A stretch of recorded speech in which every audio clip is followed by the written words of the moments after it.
The Art Director's Debrief, Unmasking a Demon, The Secret of Milady de Winter. Hello, and welcome back to the Emotive Archive. We left our heroes fully equipped and ready for war, their private financial missions complete. But before the grand theater of the Siege of La Rochelle can begin, Dumas plunges us into a far more intimate and terrifying drama. A private war is about to be waged in the shadowy bedchambers and secret corridors of Paris. In the chapters we will declassify today, 33 through 37, D'Artagnan, driven by a mixture of infatuation, curiosity, and a desire for revenge, decides to play the most dangerous game of his life. He will attempt to seduce and unmask the Cardinal's deadliest agent, the enigmatic Milady de Winter. This is a descent into a world of Gothic romance, psychological warfare, and it culminates in the discovery of a secret so terrible it changes the very nature of the novel. Our story begins with D'Artagnan's new operational strategy. He understands that a direct assault on Milady is impossible. He needs an insider, a vulnerable point of entry into her heavily fortified life. He finds this vulnerability in her maid, the pretty and naive Kitty. From an espionage perspective, D'Artagnan's seduction of Kitty is a classic intelligence tactic, recruiting a lower-level asset to gain access to a high-value target. He does not love Kitty, he is using her. He plays on her infatuation, feeding her a convincing performance of affection to turn her into his willing accomplice. This is a morally ambiguous act, the first of many in these chapters, showing that D'Artagnan is learning to use the cold, manipulative tools of the world he has entered. Kitty becomes his mole, his source of inside information, providing him with access to Milady's letters and, ultimately, to her private chambers. The central operation of this section is D'Artagnan's impersonation of the Comte de Wardes. This is a high-risk, high-reward dissection. In the complete darkness of her bedchamber, he plays the role of another man, listening to her secrets, receiving her affection, and accepting her gifts under false pretenses. The most significant of these gifts is the magnificent sapphire and diamond ring. This ring is more than just a piece of jewelry, it is a critical piece of intelligence. When D'Artagnan later shows this ring to Athos, it is the key that unlocks the final horrifying piece of the puzzle. Athos's pale, haunted reaction confirms that this ring is a relic from his own tragic past, a family heirloom he once gave to his treacherous, branded wife. The connection is made. Milady is not just some enemy agent. She is the demon from Athos's past, the woman he thought he had executed years ago. This revelation dramatically raises the stakes. But before D'Artagnan can fully process this, he is drawn deeper into Milady's web. Hiding in Kitty's room, he becomes an unwitting witness to a secret meeting between Milady and the Cardinal himself. Here, we see Milady in her true role, not just a beautiful courtesan, but a high-level political assassin.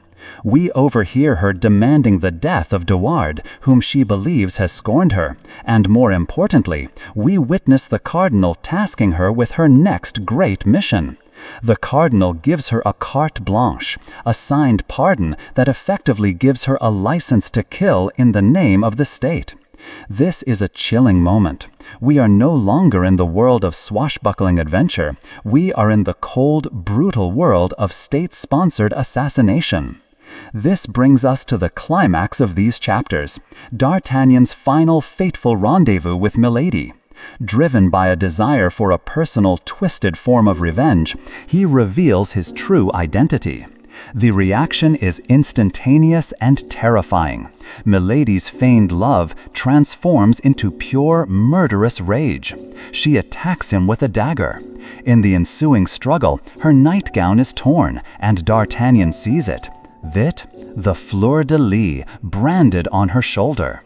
The secret is out. The ghost story Authos told is confirmed to be a horrifying reality. The beautiful, angelic woman is in fact a condemned criminal. D'Artagnan has not just uncovered a secret, he has unmasked a demon. His escape from her mansion is a flight for his life. The game of seduction is over. A personal, mortal war has just been declared.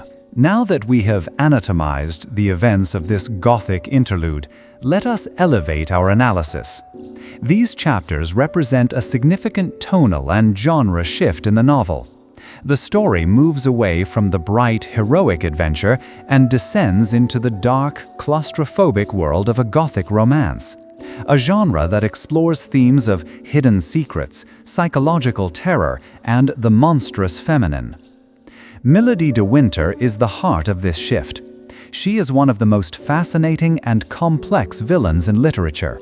She is not a simple antagonist, she is a true Gothic monster, a beautiful facade hiding a corrupt and dangerous interior. Let us analyze her through this lens. Her beauty, like that of many Gothic heroines, is a form of deception. It is her primary weapon, a mask she uses to lure her victims into a false sense of security. She is a siren, a lamia, a creature of myth whose beautiful appearance is a trap. The opulent, yet dark and shadowy interior of her home is a classic Gothic setting. It is a beautiful prison, a labyrinthine space where secrets are hidden and violence can erupt at any moment. Her bedchamber, the site of D'Artagnan's deception and her ultimate unmasking, becomes a space of profound terror.